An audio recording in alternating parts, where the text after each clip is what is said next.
¿Le ha pasado que desea leer un libro y la sinopsis o una reseña del mismo no le bastan para decidirse? A mí me pasa constantemente y por ello decidí comenzar este canal. En este canal no leo obras completas. Mi objetivo es que usted, como receptor, se haga una idea del estilo de escritura y de historia que se hace manifiesta en cada obra literaria que leo. Así, lo que pretendo es dejar sembrada una semilla y usted decide si se anima o no a leer la obra completa. Espero que disfrute este espacio y que le dé una luz para tomar la decisión de su próximo libro a leer. Hoy para ustedes, deseo leer del escritor Ambrose Bierce El golpe de gracia. Ambrose Junet Bierce nació en Maids, Ohio, Estados Unidos, el 24 de junio de 1842 y murió en Chihuahua, México, en 1914. Fue un editor, periodista, escritor y satírico estadounidense.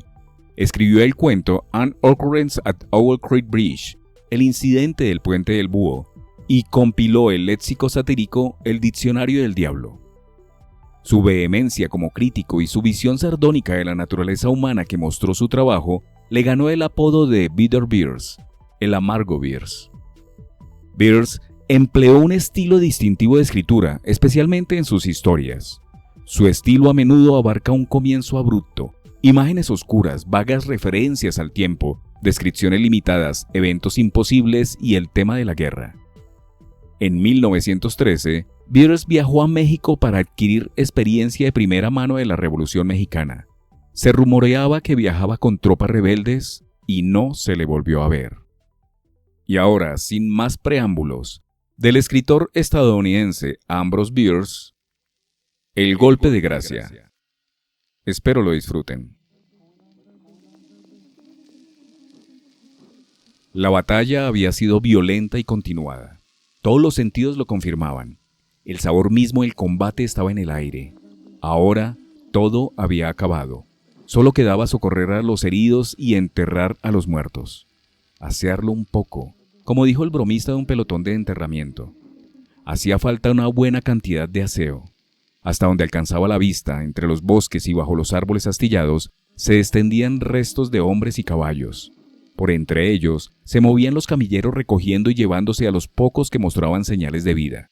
La mayoría de los heridos habían muerto por abandono mientras se discutía su derecho a ser asistidos. Las reglas del ejército establecen que los heridos deben esperar. La mejor manera de atenderlos es ganar la batalla. Hay que reconocer que la victoria es una importante ventaja para un hombre que necesita cuidados, pero muchos no viven lo bastante para sacarle provecho.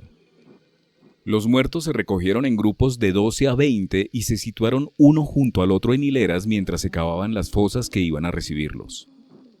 Algunos, encontrados a demasiada distancia de los puntos de recogida, se enterraban allí donde yacían. No se hacían muchos intentos de identificarlos, pero en la mayoría de los casos, como los pelotones de enterramiento estaban destacados para rasurar el mismo terreno que habían ayudado a sembrar, los nombres de los victoriosos muertos se conocían y se relacionaban en la lista. Los caídos enemigos tenían que contentarse con cifras. Pero de estos tuvieron bastantes. Muchos fueron contados varias veces y el recuento total, como se señaló más adelante en el informe oficial del comandante victorioso, semejaba más una esperanza que un resultado. A poca distancia del lugar donde uno de los pelotones de enterramiento había establecido su vivaque de la muerte, un hombre con el uniforme de oficial del Ejército Federal se apoyaba, de pie, contra un árbol. De los pies a la barbilla, su actitud revelaba un cansancio agotador, pero volvía la cabeza de un lado a otro con inquietud. Al parecer, su mente no descansaba. Quizá dudaba sobre qué dirección tomar. Seguramente no permanecería mucho más donde se encontraba, pues ya los rayos horizontales del sol poniente se esparcían, rojizos, por las aberturas del bosque y los fatigados soldados empezaban a abandonar sus tareas del día. Por supuesto, no iba a hacer noche allí, solo entre los muertos. 9 de cada 10 hombres que uno se encuentra tras una batalla preguntan por el camino que ha tomado de determinada fracción del ejército, como si todos lo supieran. Sin duda, aquel oficial se encontraba perdido. Después de darse un momento de reposo, seguiría presumiblemente a alguno de los pelotones de enterramiento en retirada. Sin embargo, cuando todos se marcharon, se dirigió directamente al interior del bosque, hacia el oeste purpúreo, cuya luz le coloreaba el rostro como sangre. Andaba a zancadas, con un aire de seguridad que indicaba que se hallaba en un terreno familiar. Había recuperado la orientación. No miraba a los muertos que encontraba a su paso, a derecha e izquierda. Tampoco prestaba atención a los gemidos sordos de algún herido grave a quien no habían llegado los camilleros y que pasaría una noche penosa bajo las estrellas, acompañado solo por su sed. ¿Qué podía hacer? En realidad, el oficial, que no era médico y tampoco llevaba agua. En el extremo de un barranco poco profundo, en una mera depresión del suelo, yacían unos cadáveres agrupados. Los vio, se desvió súbitamente de su trayecto y caminó rápidamente hacia ellos. Los examinó con atención a medida que pasaba y se detuvo por último junto a uno que yacía a cierta distancia de los otros, cerca de un grupo de árboles bajos. Lo observó atentamente. Parecía moverse. Se agachó y le puso la mano en la cara. El hombre gritó. El oficial era el capitán Dowin Madwell, del Regimiento de Infantería de Massachusetts, un valeroso e inteligente soldado y un hombre honorable. Al regimiento pertenecían también dos hermanos apellidados Halcrow, Caffal y Crick Halcrow. Caffal Halcrow era sargento de la compañía del capitán Madwell y los dos hombres, el sargento y el capitán, eran incondicionales amigos. En la medida en que la desigualdad de rango y la diferencia en los deberes y consideraciones de la disciplina militar lo permitían, procuraban estar siempre juntos. En realidad, se habían criado juntos desde la primera infancia y una costumbre de cariño no se rompe fácilmente. Caffal Halcrow no experimentaba ningún gusto ni disposición hacia lo militar, pero la idea de la separación de su amigo le resultaba extremadamente penosa y se alistó en la compañía en la que Madwell servía como subteniente. Ambos ascendieron 2 veces de rango, pero entre el subalterno de más alta graduación y el oficial más bajo medía un abismo profundo y amplio, y la antigua relación se mantuvo con dificultades y de un modo diferente. Crick Halcrow, el hermano de Caffal, era el mayor del regimiento, un hombre cínico y taciturno. Entre el capitán Madwell y él existía una natural antipatía que las circunstancias habían alimentado y aumentado hasta una franca animosidad. De no ser por la influencia disuasoria que su mutua relación con Caffal les imponía, cada uno de estos dos patriotas habría, sin duda, puesto todo su empeño en privar a su país de los servicios del otro. Al inicio del combate de aquella mañana, el regimiento cumplía su función en un puesto de avanzada a 1 kilómetro de distancia del grueso del ejército. El grupo fue atacado y prácticamente sitiado en el bosque, pero se mantuvo tenazmente en sus posiciones. Durante una tregua de la lucha, el mayor Halcrow se acercó al capitán Madwell.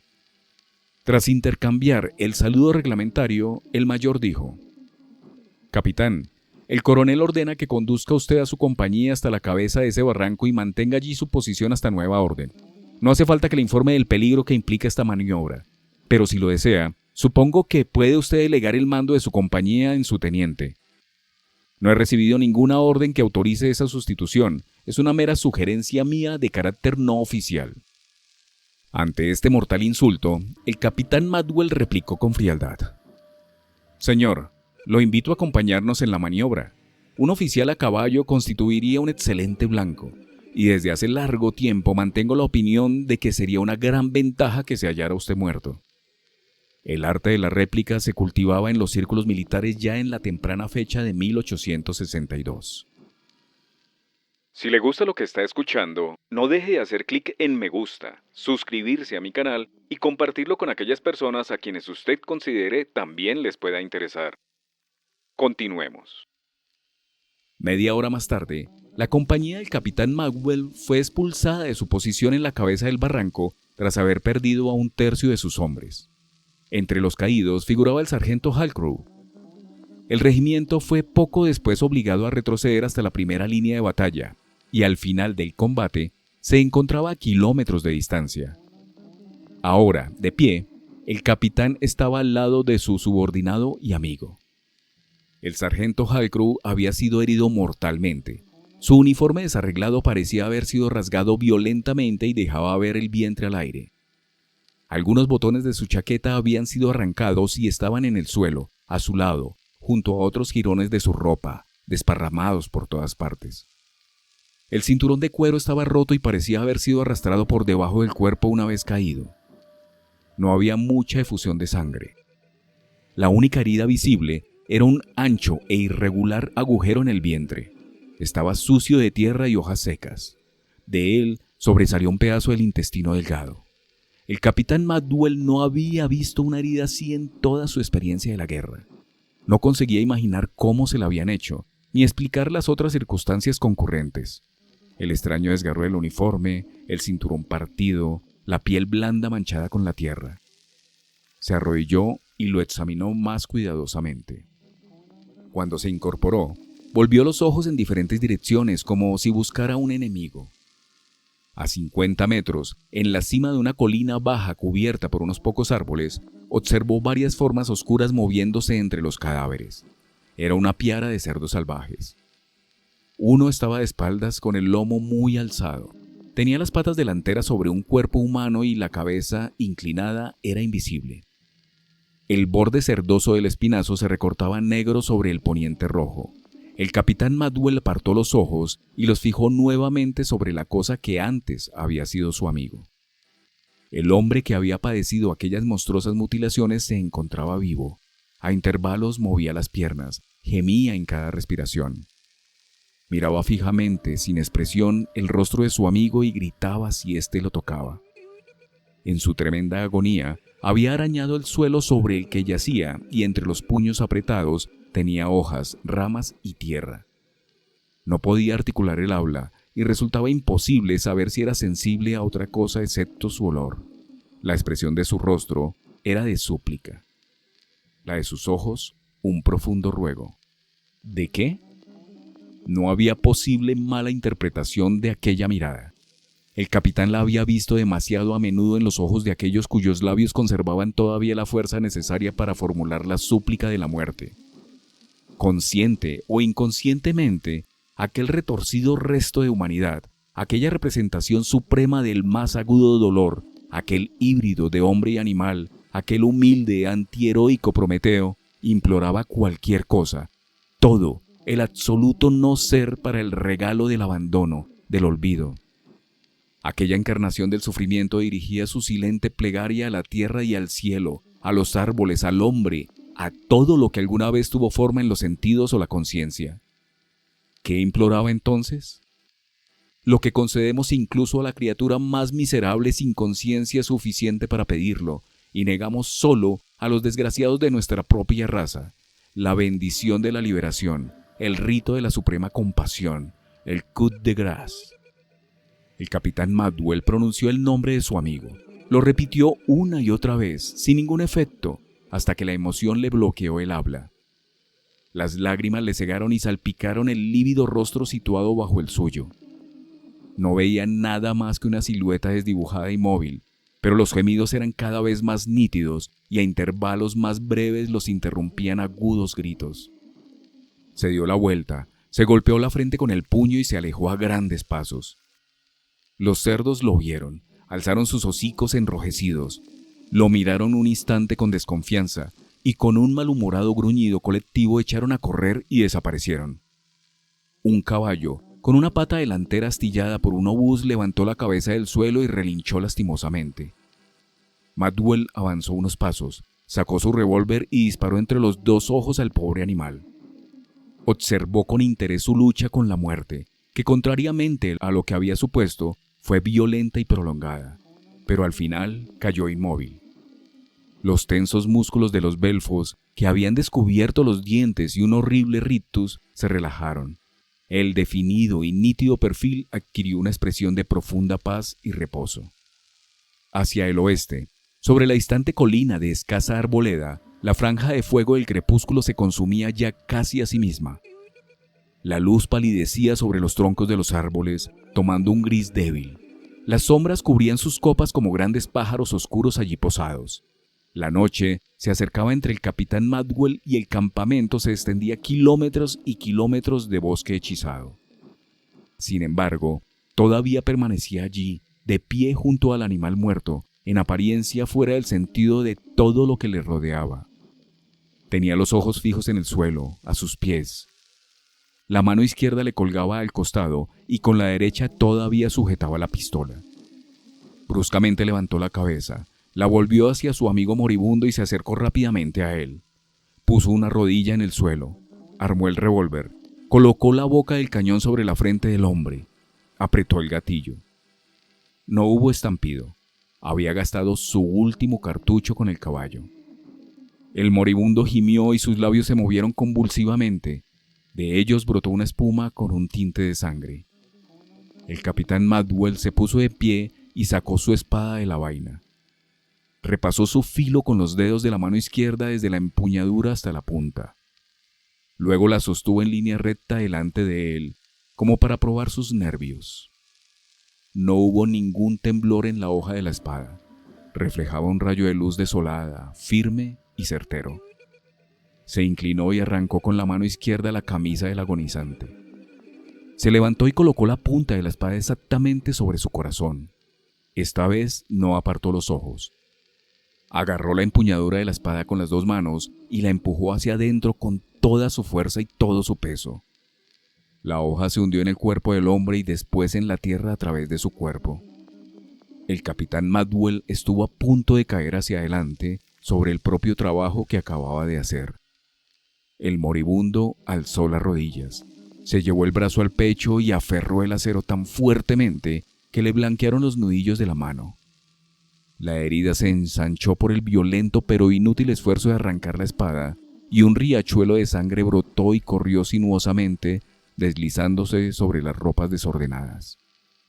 En aquel momento, 3 hombres avanzaron en silencio desde detrás del grupo de árboles bajos que habían ocultado su llegada. 2 eran enfermeros y llevaban una camilla. El tercero era el mayor Creed Halcrow. Ya ustedes podrán sacar sus propias conclusiones, y aquí queda presente cómo una situación, dependiendo desde dónde se le mire, puede tener varias interpretaciones. Espero haya disfrutado esta lectura. En este canal puede encontrar muchos más fragmentos de diversas obras literarias. Puede escucharme en YouTube o en su plataforma de podcast favorita en mi canal Fragmentos, Lecturas para Escuchar. Mi nombre es Jimmy Alberto y es mi placer leer para usted. Nos escuchamos en la próxima.